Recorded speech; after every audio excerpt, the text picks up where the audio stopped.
कल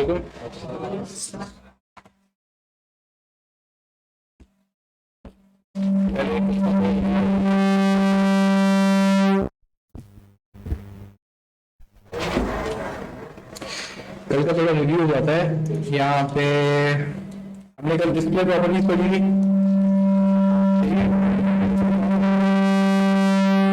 पोजीशन का भी कुछ स्टार्ट किया।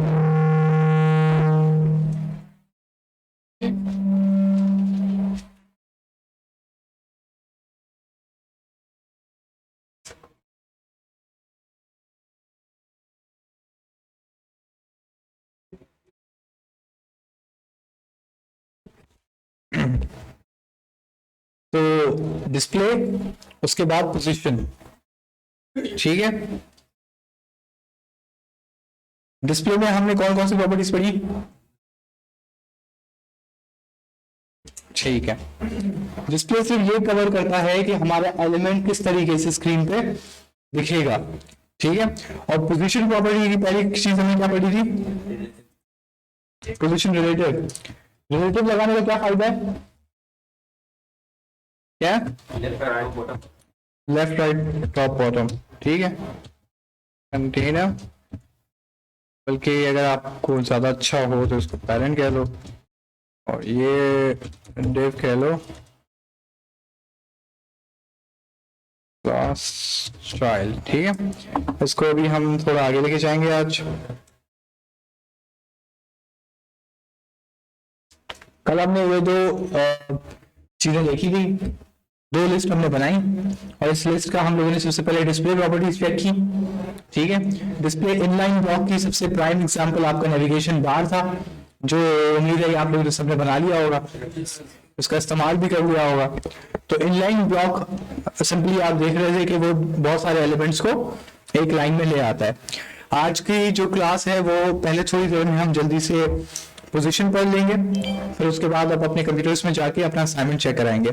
नेक्स्ट वीक में आपका फ्लैक्स स्टार्ट होगा, ठीक है। कोशिश मेरी होगी कि नेक्स्ट वीक में फ्लैक्स को खत्म कर दिया जाए और उसके बाद आखिरी जो टॉपिक आपका रहेगा वो है ग्रेड है।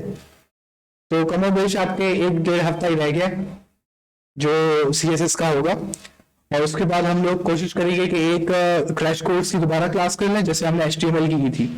उससे ये हो जाएगा कि आपकी 0 से लेके एंड तक CSS कवर हो जाएगी, ठीक है, एक दिन में। तो जो बच्चे बीच में एब्सेंट हो गए थे उनका भी वो सारा एक रिव्यू हो जाएगा। उसके बाद हम लोग एक पूरी वेबसाइट का असाइनमेंट होगा हमारा, ठीक है।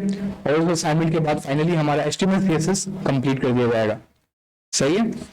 तो हमारा कुछ ऐसे तरीकेकार है कि हम पहले फ्रंट एंड का पूरी जो टेक्नोलॉजी है, जो HTML CSS है, वो खत्म करा देते हैं और फिर उसके बाद हम स्टूडेंट्स को ऑफर करते हैं कि आप यहीं पर अपना सर्टिफिकेट लें और अपने घर चले जाएं, ठीक है।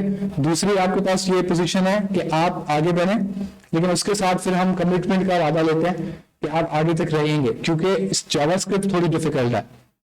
जावास्क्रिप्ट में आकर आधे ज्यादा बच्चे जो है वो लटका जाते हैं, सही है। तो ज्यादा कोई इतनी कोई मुश्किल चीज नहीं है। जिस तरीके से आपको HTML नहीं आती थी, CSS नहीं आती थी, तो इसी तरीके से आपको जावास्क्रिप्ट भी नहीं आती, लेकिन वो सीखने से वो भी आपको आ जाएगी, ठीक है। उसमें थोड़ा सा वक्त लगता है, लेकिन बच्चे शुरू में मैंने देखा है कि वो थोड़ा घबरा जाते हैं, ठीक है। फर्स्ट बैच में यही हुआ था, तो जावास्क्रिप्ट तक आते आते वो 30-25 बच्चे थे, और जावास्क्रिप्ट की पहली 2 क्लासेज जब हुई तो उसके बाद आधे हो गए, 15 बज गए, क्योंकि जावास्क्रिप्ट के फंक्शंस और ये सब जब आए, क्योंकि एक्चुअल प्रोग्रामिंग लैंग्वेज जो है वो जावास्क्रिप्ट है।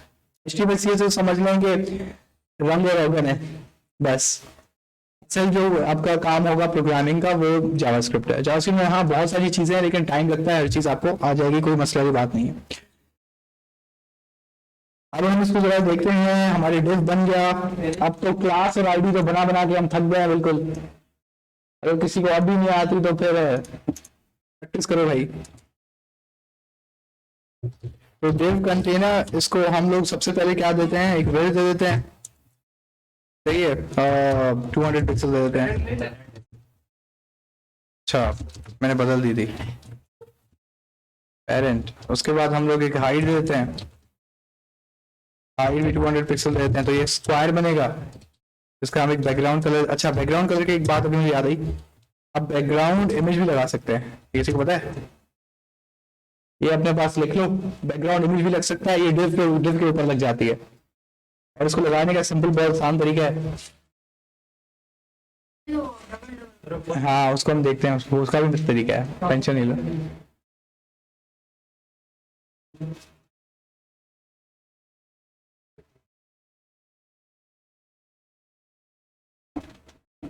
सही है, तो बैकग्राउंड इमेज की हम बात करें तो ये हमारे पास बैकग्राउंड इमेज में कुछ तो पड़ा है, पता नहीं क्या है। हाँ तो इसको हम फिर से इस्तेमाल कर लेते हैं।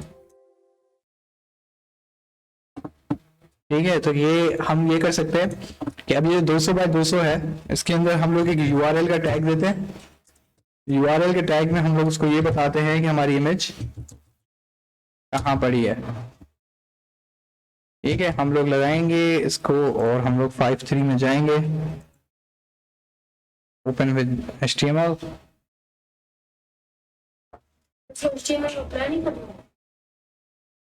मैंने कब क्या कर दिया, मतलब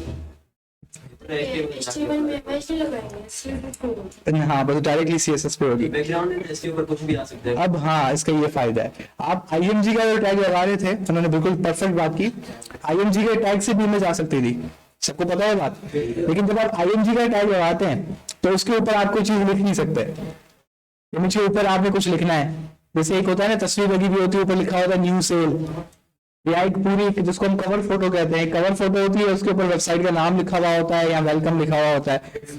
सही है, अब IMG का जो टैग है वो अपने ऊपर किसी चीज को आने नहीं देगा, क्योंकि वो एक खुद अपना टैग है।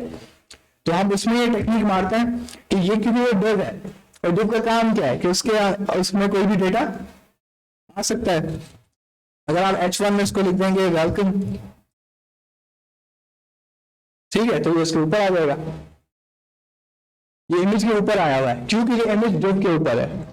डिव एक खाली कंटेनर है, राइट। तो ये बैकग्राउंड इमेज की जबरदस्त प्रॉपर्टी है, ये आपको पता होनी चाहिए। अच्छा, एक स्टूडेंट है, इसने एक बहुत सही बात की,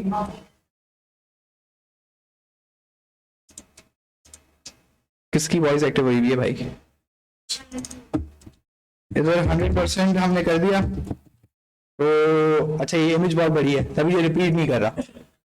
ये किसी को समझ आ रहा है मैं क्या कहने की कोशिश कर रहा हूँ। अगर आप कोई छोटी इमेज चुनेंगे ना तो आप एक चीज देखेंगे कि ये 2-3 इमेजेस लगा देगा एक के बाद एक। सही है, ये मसला होता है, लेकिन इसका बहुत आसान हल है, बहुत आसान हल है। आप इसमें एक और प्रॉपर्टी इस्तेमाल करते हैं, बैकग्राउंड रिपीट, और बैकग्राउंड रिपीट में आप लगा देते हैं नो रिपीट, नो रिपीट। आप ये करेंगे तो इमेज कंफर्म है कि वो एक ही लगाएगा, लेकिन वो स्ट्रेच कर देगा। क्यों? क्योंकि आपने उसको बोला है कि रिपीट ना करो। वो रिपीट क्यों करता है? वो रिपीट इसलिए करता है कि इमेज छोटी है, जगह ज्यादा है, तो कहेगा मैं क्या करूं, तो बाय डिफॉल्ट उसको बोला हुआ है कि रिपीट करके लगा दो। लेकिन वो बड़ा बुरा लगता है, एक ही लोगो 10-15 बार ऐसे रिपीट हुआ होता है, तो हम उसमें नॉर्मली क्या लगा देते हैं, बैकग्राउंड रिपीट, नो रिपीट। अब इसमें एक और प्रॉपर्टी है कि फर्ज करें कि ये इमेज है, एक छोटी इमेज है, वो यहाँ पे आ गई, ठीक है। अब मैं चाहता हूँ यहाँ पे ना इस साइड पे आ जाए, सही है, उसकी मुझे पोजीशन बदलनी है।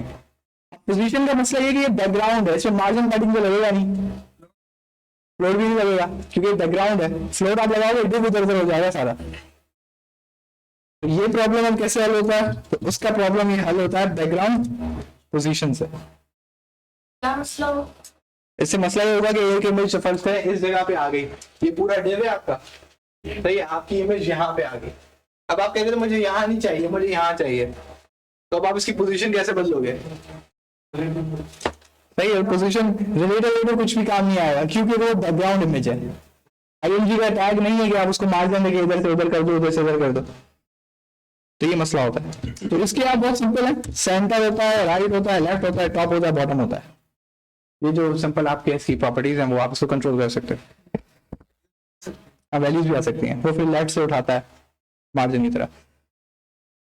लेकिन अगर आप इसमें ज्यादातर ये कन्वेंशन है कि आप इसमें ज्यादा करते नहीं और करते हैं, आप सिंपली बस एक डिव बनाते हो, उस डिव का बैकग्राउंड इमेज लगाते हो, उस पूरे डिव को आप मूव कर रहे होते हो इमेज के साथ।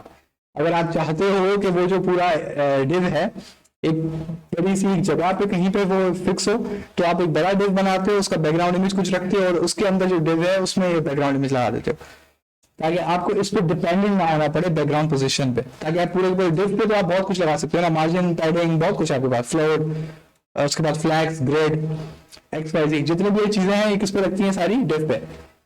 तो आप कोशिश करते हो कि उस डिफ को आप इसका कलर बना देते हो, एक बड़े डिफ के अंदर छोटा डिफ, ऐसे। तो खैर ये कुछ प्रॉपर्टीज हैं जो आपको पता होनी चाहिए, तो अब आपको पता चल गई हैं, तो उसके बाद आगे बढ़ते हैं। वो कोई बैक की भाई फिक्स भी होती है ना, कौन सी? फिक्स जो होती है स्क्रॉल करते रहते हाँ, उसको अभी देखते हैं। जो बैकग्राउंड इमेज लगा है सर, इसको थोड़ा रिपीट करें कैसे? ये बैकग्राउंड इमेज बहुत सिंपल है भाई। अब देखें ये पीछे सारा ब्लू हो गया है, खाली हो गया है, कुछ भी हो गया है इसको। अब हम करते ये हैं कि चाइल्ड पे ले जाते हैं इसको, डॉट चाइल्ड। अब चाइल्ड के अंदर मैं मुझे पता है कि इसके पीछे कोई ना कोई डिव है, ठीक है, तो मैं ये सिंपल सारी ये उठाता हूँ, ठीक है। इसको मैं कहता हूँ तुम अपने पेरेंट का 30% उठा लो, हाइट तुम 200 पिक्सल ही रहो, ठीक है, ठीक है, हाइट भी क्यों 200 पिक्सल रहो, ये 50% कर दो, ठीक है। और इसका कलर हम कर देते हैं रेड, ताकि वो वहां से दिखे। तो ये बॉक्स आ गया है, बहुत सिंपल है, अब तक ये तो बार बार हो चुका है। अब मैं चाहता हूँ बैकग्राउंड कलर ना हो, इस डब्बे की जगह क्या हो, इमेज हो। अब मेरे पास दो तरीके हैं। पहला तरीका यह है कि मैं इस डिफ के अंदर एक IMG का टैग लगाऊं और उस पर एक इमेज सेट कर दूं, वेरी सिंपल। मेरे कहने का क्या मतलब है कि ये मेरा चाइल्ड डिव है, इस चाइल्ड डिव के अंदर मैं IMG का टैग लगाऊं और इधर SRC में उसको इमेज का पाथ बता दूं। फिर आपने ये काम किया है, तो आप पीछे जाएंगे तो आपको वो इमेज वहां पे दिख जाएगी। इमेज का साइज बहुत बड़ा है क्योंकि IMG डायरेक्टली कंट्रोल नहीं करता इसको, तो हम इसका यहीं पे विड्थ कंट्रोल कर सकते हैं, या बल्कि इसको कह सकते हैं कि भाई तुम 100% हो जाओ अपने पेरेंट का, ठीक है। तो हम पीछे चलते हैं, तो उसने अपना पेरेंट की विड्थ 100% उठा ली है। अब वो जो रेड कलर है वो बैकग्राउंड किसका है, डिव का है, चाइल्ड डिव का है। मसला क्या है कि मैं अब इस चाइल्ड डिव में इस इमेज के ऊपर लिखना चाहता हूं कि पी माय वेबसाइट, ठीक है। तो अब देखिए वो माय वेबसाइट ने इसको नीचे धकेल दिया है, ये पहले ऊपर था अब नीचे आ गया, उसकी वजह क्या है, पी टैग ने इसको नीचे धकेल दिया। प्रॉब्लम समझ आई? तो इस यानी कि ये थोड़ा मसला है। अच्छा, इसका भी एक तरीका है, जुगाड़ हर है यहाँ पर, उसको हम अभी देखते हैं। तो हम अब क्या कर सकते हैं कि इधर हम आते हैं बैकग्राउंड इमेज और उसको देते कैसे हैं, URL, और इसको हमें बेसिकली ये स्ट्रिंग वैल्यू है। कोई प्रोग्रामिंग पहले से जानता है तो उसको हम स्ट्रिंग वैल्यू कहते हैं। अब स्ट्रिंग वैल्यू क्या है हम जावास्क्रिप्ट में आपको समझाएंगे, ठीक है। मैंने इमेज का इसको पाथ बता दिया। अब मुझे बैकग्राउंड कलर लगाने की कोई जरूरत नहीं है क्योंकि मैंने बैकग्राउंड की जगह पे क्या लगा दिया है, इमेज। अब आप देखेंगे कि उसने इमेज लगाई है सारे डिव पे, लेकिन माय वेबसाइट भी उसके ऊपर लिखा हुआ है, सिंपल, ये कहानी। मतलब ये बात है कि इसी बैकग्राउंड के ऊपर मैं एक और इमेजेस भी लगा सकता हूँ, ये बात समझ आ रही है? ठीक है, वो तो बैकग्राउंड है, इसके ऊपर मैं IMG का एक और टैग लगा दूं, उसी टैग के अंदर एक और इमेज दे दूं, तो एक इमेज दूसरी इमेज के ऊपर, बिल्कुल इसी तरीके से जैसे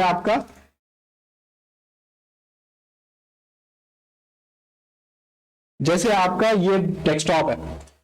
अब डेस्कटॉप में जो आपका वॉलपेपर है ये समझ लें कि डिव का बैकग्राउंड इमेज है, और जो इसके अंदर ये छोटे छोटे आइकन्स हैं ये आपके IMG के टैग्स लगे हुए हैं, समझ रहे हैं? अब पीछे वाली इमेज इन IMG के टैग्स को नहीं छेड़ रही, क्यों? क्योंकि वो इनके पीछे है।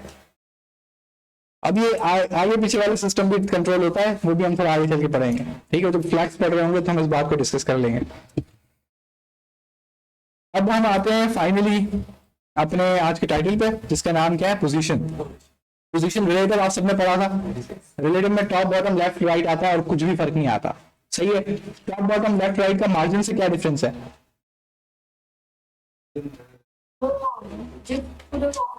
सही है, मार्जिन और टॉप बॉटम लेफ्ट राइट में क्या फर्क था? ठीक है, ठीक है। अब देखें, अब फर्ज करें कि इस तस्वीर को मुझे यहां पे लाना है, सही है।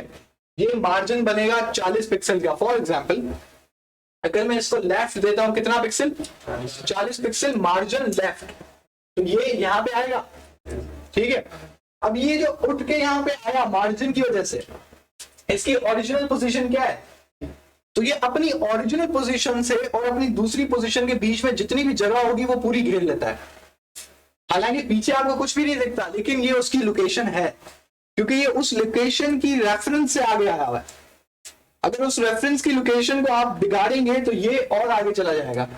इसका क्या मतलब है कि आप यहां पे कुछ और चीज रखेंगे, वो 40 पिक्सल और आगे मूव कर जाएगा। और टॉप बॉटम लेफ्ट राइट का क्या फायदा है कि वो लोकेशन इंडिपेंडेंट हो जाता है, लोकेशन के पीछे वो डिपेंडेंट नहीं रहता। वो उसको आप कहेंगे भाई लेफ्ट आ जाओ, वो चुप करके समझ लेंगे एक चीज आपने उठा के उधर रख दी, समझ रहे, उसका पीछे कोई ताल्लुक नहीं है। अगर पीछे कोई चीज आती है तो वो आ सकती है, क्योंकि वहां पे वो एक चीज एग्जिस्ट अब करती ही नहीं है, समझ रहे हैं। तो ये पोजीशन रिलेटिव है, बहुत कम यूज होता है, लेकिन इसका अपना एक यूज है, वो हम आगे पढ़ेंगे कब ज्यादा इस्तेमाल होता है। कि आपको पोजीशन रिलेटिव के बाद लेफ्ट राइट रेड बॉटम आपको ज्यादा दिखता नहीं है। ज्यादातर जो चीज इस्तेमाल होती है वो मार्जिन लेफ्ट और मार्जिन राइट होता है, ठीक है।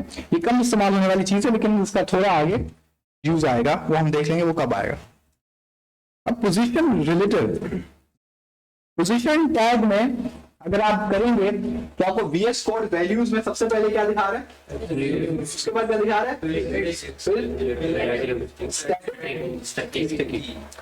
अब ये आपका पोजीशन की वैल्यूज है। अब पोजीशन की ये वैल्यूज में क्या डिफरेंस है, पहले हम देख लेते हैं एब्सोल्यूट। हम पीछे गए, कोई फर्क आया है,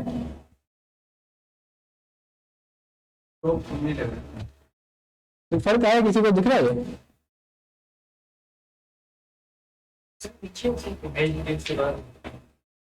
एक मिनट, मैं एक काम करता हूँ, ये जो ये वाला है, अब दिख रहा है कहाँ गया, वो पीछे चला गया है। अब इसको समझाने का सिंपल तरीका ये है कि जब तक ये, अच्छा सबसे पहली बात, पोजीशन आपने स्टैटिक पढ़ा, स्टैटिक बाय डिफॉल्ट है, आप इसको कुछ भी ना लगाएं तो उसकी पोजीशन क्या है, स्टैटिक। तो वो तो बड़ी आसान है, वो आप उसको दबा के भी देख लेंगे, उसको कोई फर्क नहीं आएगा। तो वो कौन सी है, स्टैटिक डिफॉल्ट। उसके बाद जब आपने पोजीशन स्टैटिक लगाई तो इसका HTML में एक जगह है, एक मुकाम है। वो मुकाम कैसे डिफाइन होता है, वो डिफाइन होता है कि आपने HTML में इसको कहां लिखा हुआ है। अब मैंने HTML में इस div child को h1 के नीचे लिखा हुआ है, तो जरा अब हम पीछे चलते हैं। तो H1 तो हमारा खैर छुप गया है पूरा का पूरा, लेकिन ये उसके नीचे था, ठीक है। ये अब इसकी जगह है। अब आप इसके ऊपर कुछ और डेटा ऐड अप करेंगे, आप H1 और बड़ा कर देंगे, उसमें कुछ और लिख देंगे, तो ये थोड़ा थोड़ा नीचे चलता चला जाता है। ये बात सबने नोट की होगी, ठीक, क्यों, क्योंकि वो उन पे डिपेंड करता है, इसके ऊपर क्या है, उसके नीचे क्या है, उसके लेफ्ट में क्या है, उसके राइट में क्या है। लेकिन कुछ चीजें कुछ जगह आती है, कुछ आपके पास काम आता है, आप कहते हो कि यार ये जो आगे पीछे की चीजें इसको तंग कर रही है ना, ये इसको तंग ना करें, ठीक है। उसमें होता क्या है कि ये आपके जो पिछला पेज है ना, ये उसके निकल के बाहर आ जाता है, फिर अब उसके पीछे क्या है उसको कुछ नहीं पड़ी है, लेकिन उसकी इनिशियल पोजीशन वही रहेगी। लेकिन अब आप उसको, क्योंकि वो अपने पेज से बाहर आ गए, अब आप उसको कहीं भी घुमा दो। ये करके देख लेते हैं, ज्यादा देखने में ज्यादा इजी लगेगा। अभी हमने इसको पोजीशन क्या दी हुई है, एब्सोल्यूट। एब्सोल्यूट में मैं इसको देता हूं लेफ्ट 100 पिक्सल्स, तो ये यहां पे आ गया, सही है। लेकिन मैंने बैकग्राउंड कलर अप्लाई कर दिया है, लेकिन अभी एक चीज इसमें मसला हो रहा है, वो अभी हम नहीं समझते हैं कि ये आपका बैकग्राउंड कलर जो है इससे कोई फायदा नहीं हो रहा हमें, और वो ऊपर हमारा ये है। तो मैं एक काम करता हूँ,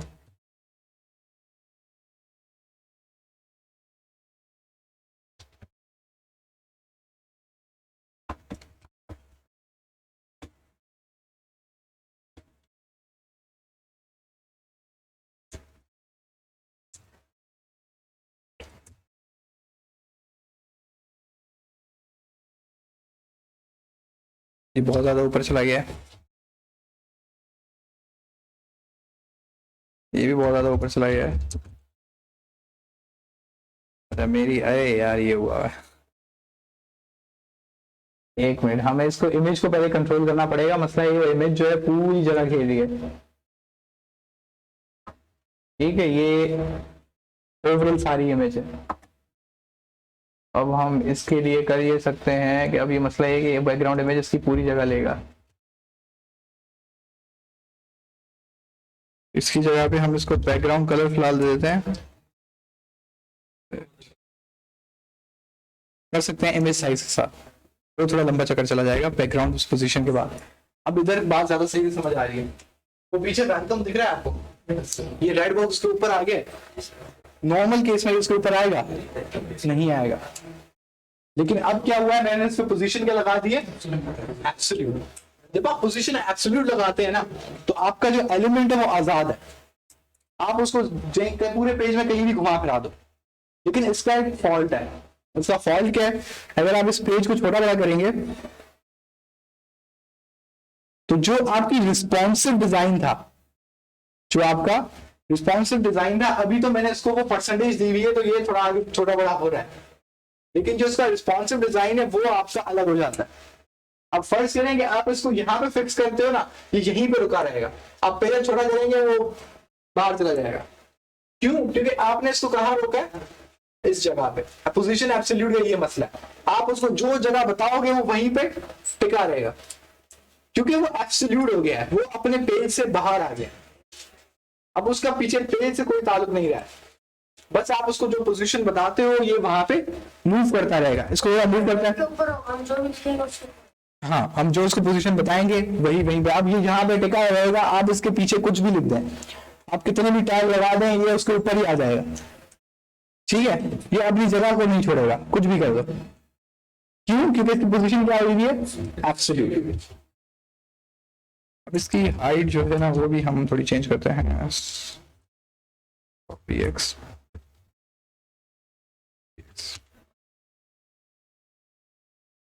ठीक है। तो ये हमारा जी पोजीशन है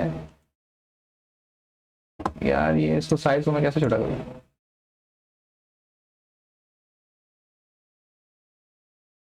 लेफ्ट सब एक्सेस। अब देख रहे हो कहाँ भाग गए, अब ये इधर है, ठीक है। अब मैं करने की क्या कोशिश कर रहा हूँ, अब छोटी मोबाइल स्क्रीन आ गई है, ठीक है। मैंने छोटा किया, वो कहाँ चला गया, तो गायब नहीं हुआ है, वो अपनी जगह पे टिका रहा है। जो मैंने उसको बताई है वो यहाँ पर है। मोबाइल की स्क्रीन 500 पिक्सल से छोटी होती है नॉर्मली, तो अगर मोबाइल की स्क्रीन 500 से छोटी है ना, वो कह रहा है मैंने अपनी जगह नहीं छोड़नी, वहीं पे टिका रहा है। तो वो पेज में कहाँ चला गया, आगे। अब जब आप इसको मोबाइल स्क्रीन पे खोलेंगे ना, आपको ये दिखेगा ही नहीं, लेकिन नीचे आपको स्क्रॉल बार दिखेगा। आपको मोबाइल बताएगा ब्राउजर कि भाई पेज में कुछ उधर भी कुछ है, लेकिन वो क्या है अभी मुझे नहीं पता, क्योंकि वो अपनी जगह नहीं छोड़ रहा। तो आप जब स्क्रॉल करेंगे तो आपको दिखेगा अच्छा ये यहाँ पे बैठा हुआ है। क्यों ये सारी कहानी क्यों हो रही है, पोजीशन एब्सोल्यूट। समझ रहे हैं, पोजीशन एब्सोल्यूट की ये कहानी है। अब पोजीशन एब्सोल्यूट समझ लेंगे, वो एक बिगड़ा हुआ बच्चा है, वो अपने बाप की भी नहीं सुन रहा। अब मजे की बात है कि अगर आपने गौर किया हो, ये पेरेंट से भी बाहर चला गया। अगर आप इसके पेरेंट को बैकग्राउंड कलर दें, कुछ बैकग्राउंड कलर दें आपका मरीन, तो आप देखेंगे वो अपने पेरेंट से भी आउट है, सही है, ये बिगड़ गया है। तो ये किसी की नहीं सुनेगा। आप पोजीशन एब्सोल्यूट ये पहचान है। अब पोजीशन एब्सोल्यूट कहाँ हम इस्तेमाल कर सकते हैं, जब हमें एक एलिमेंट दूसरे एलिमेंट के ऊपर ओवरलैप करवाना। और यही थोड़ी देर पहले मैं आपसे बात कर रहा था कि आपने एक इमेज का टैग लगाया, अब आप इमेज के टैग के ऊपर वेलकम लिखेंगे तो इमेज का टैग नीचे चला जाएगा, ऊपर वेलकम आ जाएगा। आप फिर भी चाहते हैं नहीं जबरदस्ती की वेलकम जो है इमेज के ऊपर है, तो आप क्या कर सकते हैं, H1 को पोजीशन एब्सोल्यूट दे दें और उसकी पोजीशन इमेज के ऊपर ले आए। अब लेकिन ये हो जाएगा, बड़ा प्यारा लगेगा, लेकिन जब आपकी इमेज छोटी हुई, आपकी स्क्रीन साइज छोटी हुई, तो ये आपका वहीं पर टिका रहेगा, अपनी जगह नहीं छोड़ेगा। ये बात समझ आ रही है? तो ये आपकी क्या है, पोजीशन एब्सोल्यूट, और ये बड़ी यूजफुल होती है। अगर आपको मैं थोड़ी एग्जांपल दूं, ये आपका असाइनमेंट आने लगा है, बस इसमें ये चीज शो नहीं हो रही। कोई वेबसाइट, हाँ ये हुआ है ना, नीचे नीचे नीचे नीचे ये दिख रहा है।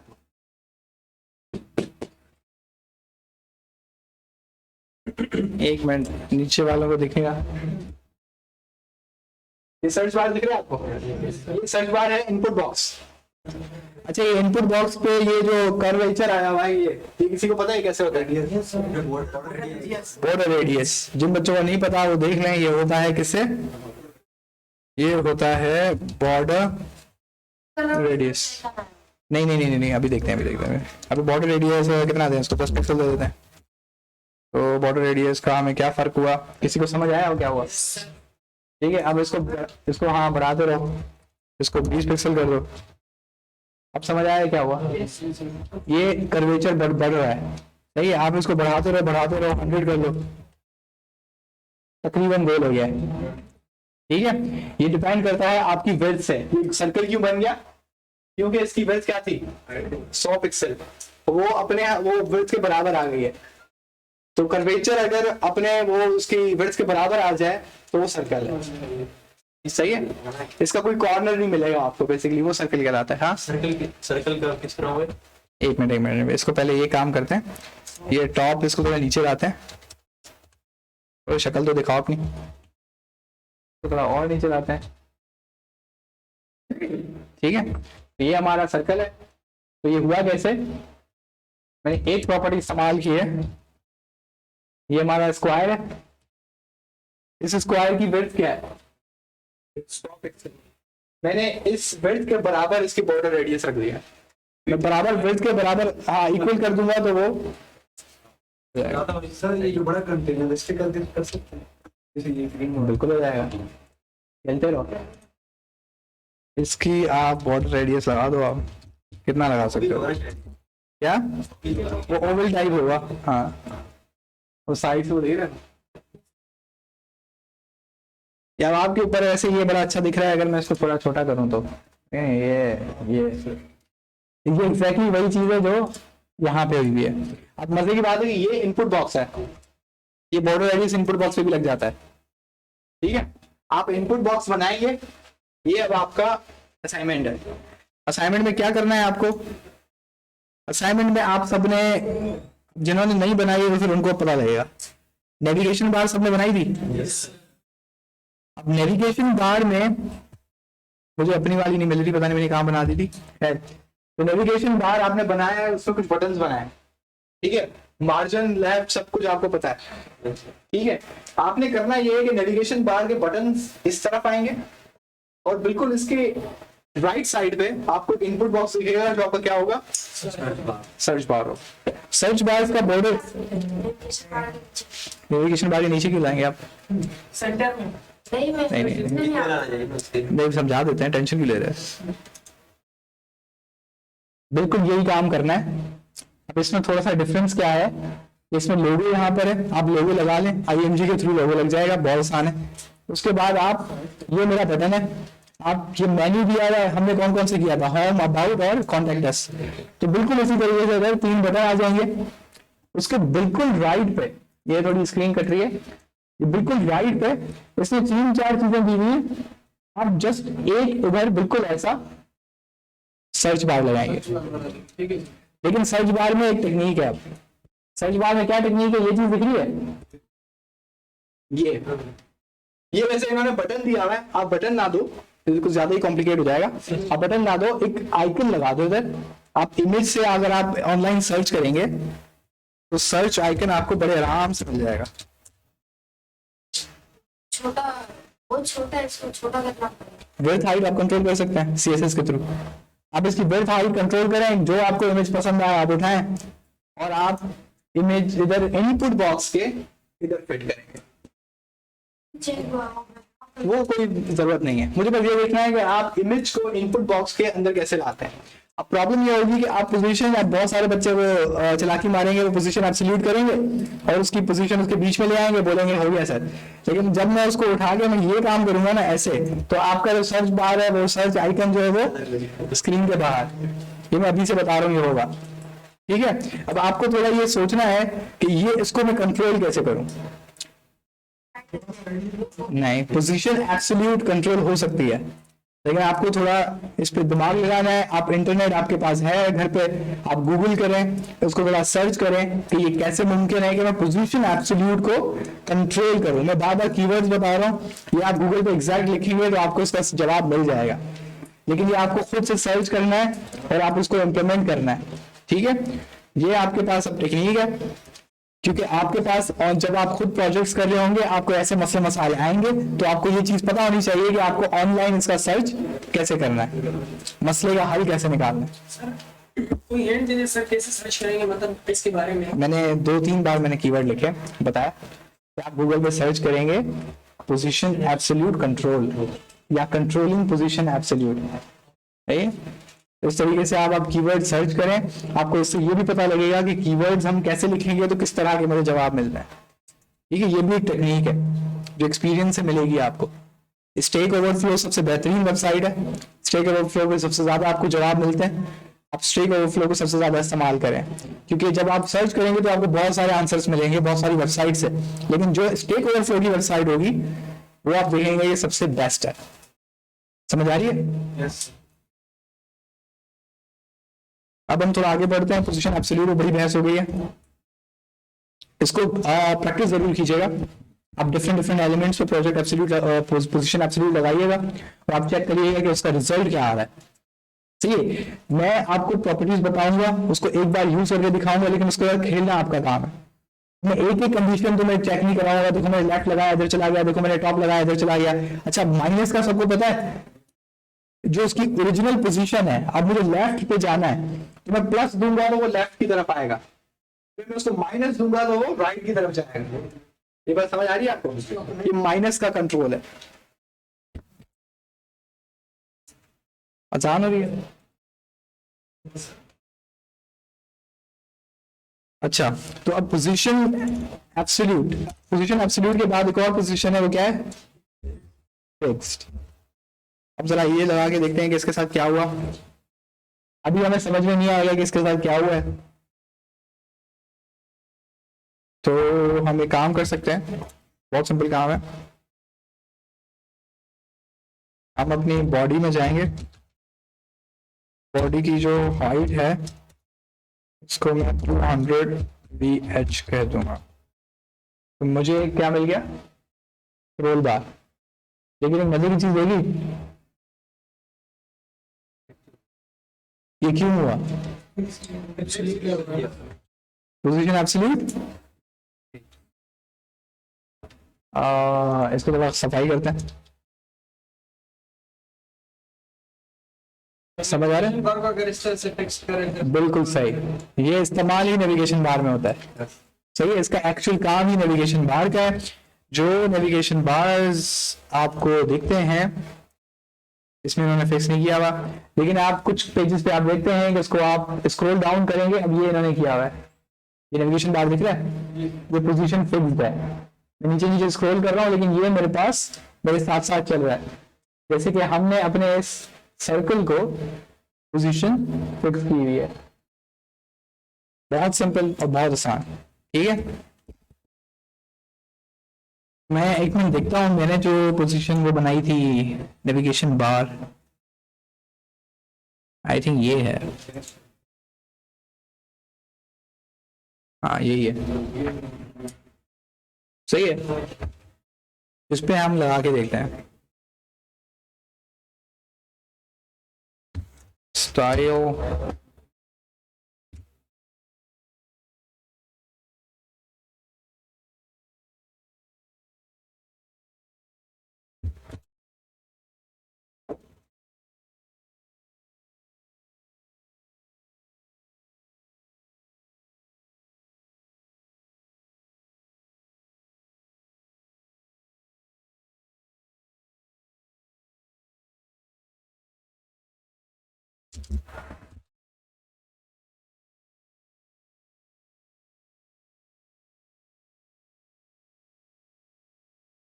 इसको भी देख लेते हैं, पीछे CSS बड़ी इस पे लगी हुई है, कोई इस पे इफेक्ट आया है। लेकिन पोजीशन एब्सोल्यूट अगर आप देखें तो ये मेरा स्क्रॉल बार है, मैं इसको स्क्रॉल कर रहा हूँ तो ये मेरे साथ ही चल रहा है। अब इसका बैकग्राउंड कुछ भी नहीं है, तभी आपको लग रहा है कि कुछ हो भी रहा है कि नहीं, लेकिन प्रॉब्लम ये है कि ये हो रहा है, इसके साथ ही चिपक के चल रहा है। अब हो सकता है कि मैंने यहाँ पर कोई इसकी प्रॉपर्टी ऐसी सेट की हुई है कि इसने इसको क्या हाइट इसलिए दिया, मुझे स्क्रॉल बार चाहिए था। अगर मैं इसको हाइट नहीं दूंगा तो मैं स्क्रॉल नहीं दिखेगा, स्क्रॉल नहीं दिखेगा मुझे पता कैसे चलेगा कि ये हो भी रहा है कि नहीं। अगर मैं इसको सिंपली क्या करता हूँ, इसको फिक्स को हटा देता हूँ थोड़ी देर के लिए, तो अब ये ऊपर चला जाएगा। करेक्ट। अब अगर इसमें मैंने लगा दिया तो ये आ गया। सिंपल, बहुत आसान काम। अब एक और इधर एक हम काम कर सकते हैं।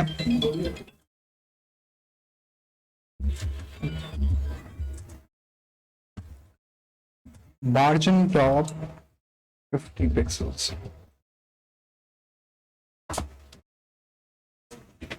और इसके बाद हम इसको दे सकते हैं पोजीशन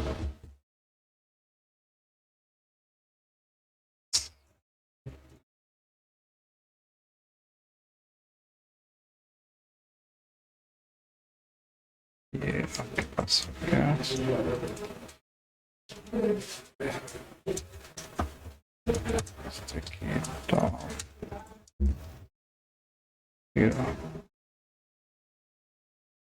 अच्छा, इसका किसी को इफेक्ट समझ आ रहा है? लेकिन इसमें फर्क है, फिक्स हो जा रहा है। इसमें दो चीजें यूज हो रही हैं, एक तो पोजीशन फिक्स्ड हो ही रहा है, ठीक है, पोजीशन फिक्स्ड अपनी जगह पे है ही है, जो हमने पोजीशन फिक्स देखा कि वो अपने साथ स्क्रॉल इसको लेके जाता है, सही है। दूसरा इसमें इफेक्ट ये है कि इनिशियली शुरुआत में नेविगेशन बार जहां पड़ा हुआ है वो वहीं पड़ा रहेगा, लेकिन आपका स्क्रॉल जब यहाँ पे पहुंचेगा तो ये उसको फिर अपने साथ बुला लेगा, ठीक है। अभी ये नीचे ही रहेगा, लेकिन आप जैसे ही नीचे आओगे उठा लेगा। किसी को समझ आ रही है ये कहाँ पे इस्तेमाल होता है? कभी किसी ने देखा है? साथ साथ चलते हैं। एक ये है, एक बहुत आपको मैं फेमस एक इसका यूज केस बता देता हूँ। कुछ वेबसाइट्स होती हैं, उनकी स्पेशल ऑफर्स होती हैं, ठीक है। तो यहाँ पर जब आप पेज खुलता है तो सबसे ऊपर इवन नेविगेशन बार के भी आ रहा होता है कि 50% सेल फॉर अनदर 1 आवर, ऐसे करके कुछ लिखा हुआ होता है। इंपॉर्टेंट मैसेज, बहुत ज्यादा इंपॉर्टेंट मैसेज यहाँ पे होता है, ठीक है। लेकिन जैसे ही आप उनकी वेबसाइट पे स्क्रॉल करते हैं तो उनका नेविगेशन बार ऊपर चिपक जाता है और वो जो नोटिफिकेशन है वो ऊपर चला जाता है। फिर आप जब ऊपर दोबारा चल के आते हैं तो यहाँ पर वो नेविगेशन, वो आपका नोटिफिकेशन दोबारा डिस्प्ले हो जाता है। सबसे पॉपुलरली ये यहीं पर इस्तेमाल होता है, सबसे ज्यादा जो यूजफुल उसका यूज है वो यहीं पर है। एक दूसरा यूज होता है इसका, वो यूज होता है कि यहाँ पर कहीं कहीं पे आपके सोशल मीडिया के बटन आ रहे होते हैं, फेसबुक, इंस्टाग्राम, ट्विटर, इस तरह के कुछ आपके पास आ रहे होते हैं। अब वो दो तरह से इस्तेमाल होते हैं, कुछ ज्यादातर फिक्स भी कर देते हैं कि वो जहां पर है वहीं पे रहता है और आप स्क्रॉल करते रहते हो तो वो चलता रहता है। कुछ लोग क्या करते हैं कि उसको स्टिकी बनाते हैं। वो होता क्या है कि जब आप स्क्रॉल करते हैं तो वो आपके बिल्कुल टॉप कॉर्नर पे नेविगेशन बार के नीचे आ रहे होते हैं। दोनों तरह से इसको यूज हो सकता है। स्टिकी और फिक्स बहुत मिलती जुलती प्रॉपर्टीज है। स्टिकी का सिर्फ ये फायदा है कि वो पहले अपनी जगह पे रहेगा, स्क्रॉल करने पे वो चिपक जाएगा, ठीक है।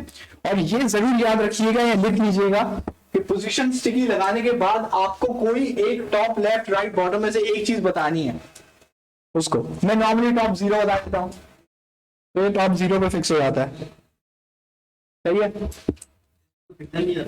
क्या पिक्सल आप दे सकते हो, मैं इसको दे सकता हूँ 50 पिक्सल, ठीक है। तो जब ये आप स्क्रॉल करेंगे तो 50 पिक्सल की स्पेसिंग से स्क्रॉल करेगा, समझ रहे? 50 पिक्सल नीचे या फिर ऊपर जाएगा, मतलब ये जहां पे है ना वहीं पे ही रहेगा, और जब आप इसको स्क्रॉल करेंगे तो ये 50 पिक्सल्स की स्पेस दे के नीचे चलेगा टॉप से। सिंपल, आपने एक सिंपल पोजीशन बता दी है उसको कि जब स्क्रॉल करो तो यहाँ पे ही रहना बस। ये अब आपके हाथ में, अब आप कैसे भी करो। मेरा जो मैंने ज्यादा यूज केस देखा है वो 0 पे ही देखा है।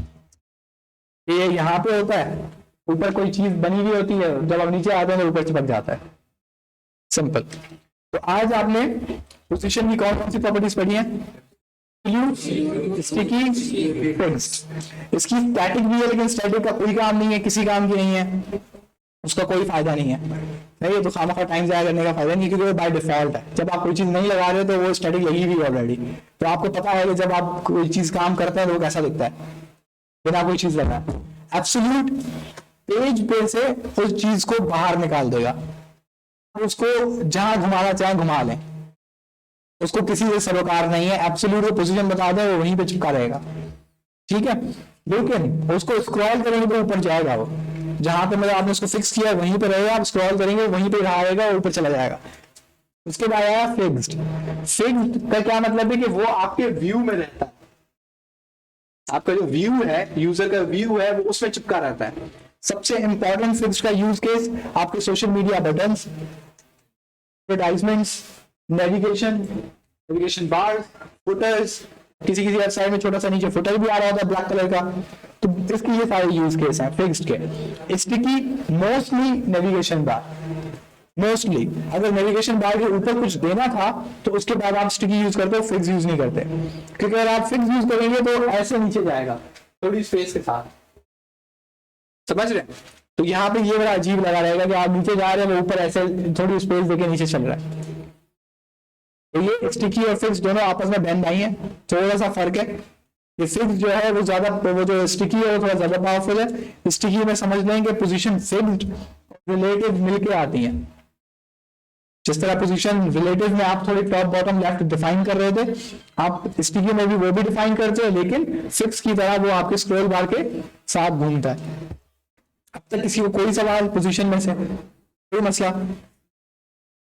लगाते हैं तो फिर उनको move कर देना, तो उसके नीचे जो चीज आएगा वो उनको छुपा देगा। छुपा देगा।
जी, तो इसको गौर मत कीजिए, ये आप लोगों का नहीं है, परेशान मत होइएगा, ठीक है। ये जब आप लोग रियल पे पहुंचेंगे तो इंशाल्लाह आपको बताएंगे ये क्या चीज़ है, क्योंकि सेकंड बैच का टाइम होने वाला है तो उसके लिए प्रिपरेशन कर रहा था। तो सही है, ये पोजीशन के बारे में था। इसके साथ आपका CSS का जो इम्पोर्टेंट टैग्स हैं या इम्पोर्टेंट आपकी प्रॉपर्टीज हैं, समझ लेंगे उसमें से 80% काम हो गया आपका। उसमें से अब आपके पास जो चीज रहती है वो ग्रिड है और फ्लैग्स है। फ्लैग्स और ग्रिड एडवांस प्रॉपर्टीज में आती हैं, और उसी के अंदर हम लोग मीडिया की प्रॉपर्टी पढ़ेंगे। मीडिया की प्रॉपर्टी रिस्पॉन्सिव बनाने में काम आती है। कि जब आपकी स्क्रीन साइज हो तो उसके अंदर क्या क्या चेंजेस हों, और अगर आपकी बड़ी स्क्रीन हो तो उसकी क्या चेंजेस हों, वो हम फ्लैक्स और ग्रेड में पढ़ेंगे। जब आपकी फ्लैक्स और ग्रेड खत्म हो जाएगी तो आप इस काबिल हो जाएंगे कि कंप्लीट इंशाल्लाह पेज आप बना दें। एक वेबसाइट हम खुद यहाँ पे बनाएंगे, जिस तरीके से मैंने नेविगेशन बार क्विकली बना लिया, इसी तरीके से हम लोग एक कंप्लीट फुल फ्लैश वेबसाइट बनाएंगे शुरू से आखिर तक, ठीक है। आप लोगों को आइडिया हो कि किस तरीके से काम किया जाता है, ठीक है। तो उसके बाद क्या होता है कि आपको कुछ मैं असाइनमेंट्स दूंगा जिसमें से आप करेंगे उन्हीं वेबसाइट्स पर, करेक्ट। तो जब हमें ये फील होगा कि आप लोगों ने फ्रंट एंड का काम आपको कॉपी करना आ गया है, अब आप एक वेबसाइट को देख के बना सकते हो, कोई आपको वेबसाइट कहीं जाए तो वो भी आप भी कर सकते हो। तो उसके बाद आपको फ्रंट एंड डेवलपमेंट के आपको सर्टिफिकेट जारी कर दिए जाएंगे अगर आप फ्रंट एंड तक पढ़ना चाहते होंगे। अगर आप आगे जाएंगे तो आपका अगेन फुल स्टैक डेवलपमेंट का आपको सर्टिफिकेट मिलेगा, क्योंकि आपको आगे का काम जो है वो मोस्टली बैकएंड का है, करेक्ट। अभी तक आप जितनी चीजें वेबसाइट बनाएंगे वो जस्ट उसको हम लोग स्टैटिक वेबसाइट्स कहते हैं, जिसमें कोई डेटा का इनफ्लो नहीं होता, डेटा कोई शो नहीं होता, डेटा कोई एक्सेप्ट नहीं होता, जस्ट एक पेज होता है जो आपको दिखता है। इससे हम normally landing pages, portfolio pages, इस तरह के पेजेस हम बना सकते हैं, क्योंकि इसकी अभी अपनी मार्केट है। और दूसरा, फ्रंट एंड डेवलपर जो होता है वो हमेशा बैक एंड डेवलपर के साथ काम कर सकता है, इसका ये भी स्कोप है।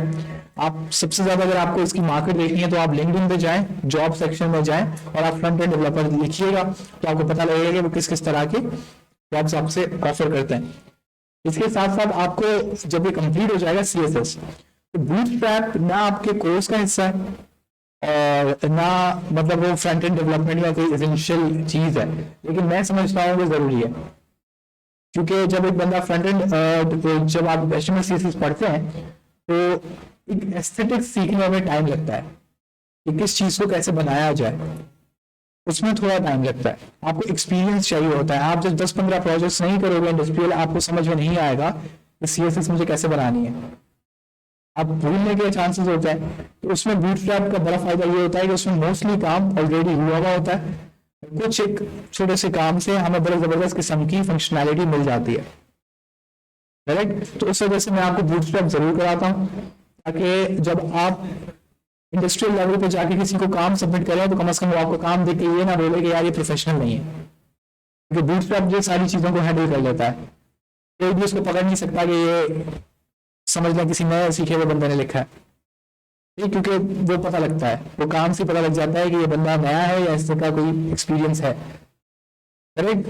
तो इसके बाद आपका ये काम होगा, तो बूटस्ट्रैप को हम देखेंगे, वो आपको रिएक्ट में भी काम आएगा, तो पूरी वेबसाइट बनाने के लिए आपका यूज केस है वो। आई थिंक आपका जमात का टाइम हो गया, तो आप जमात के लिए जाएंगे, आप वापस आए, मैं वापस आते ही दूसरी क्लास स्टार्ट कर दूंगा क्योंकि 8:30 वो उनका टाइम है, लेकिन आप अपने असाइनमेंट्स खोल लेंगे। मैं यहाँ पर कुछ थोड़ी 10-15 मिनट का लेक्चर देके मैं आपके पास आऊंगा और आपके सारे जो असाइनमेंट्स हैं वो चेक करूंगा और आप उसकी मार्किंग कर लेंगे, ठीक है। अभी आप जमात के लिए जा सकते हैं। कल नहीं, कल तो संडे नहीं, कल क्लास नहीं है, ये क्लास होगी क्रैश कोर्स। अच्छा, वो जो प्रैक्टिस के लिए आते हैं तो हाँ, जुम्मा इतवार वाले दिन प्रैक्टिस क्लास होती है, वो टीचिंग असिस्टेंट्स होते हैं, वो आपकी क्लास करवाते हैं। तो कोई भी जो काम है, आपको भी प्रैक्टिस करनी है, आपको असाइनमेंट्स बनाने हैं, आप बिल्कुल आ सकते हैं। मेरे कहने का मतलब है कि मैं खुद कंडक्ट नहीं कराता कल के दिन, ठीक है। तो आप जमात के लिए जा सकते हैं।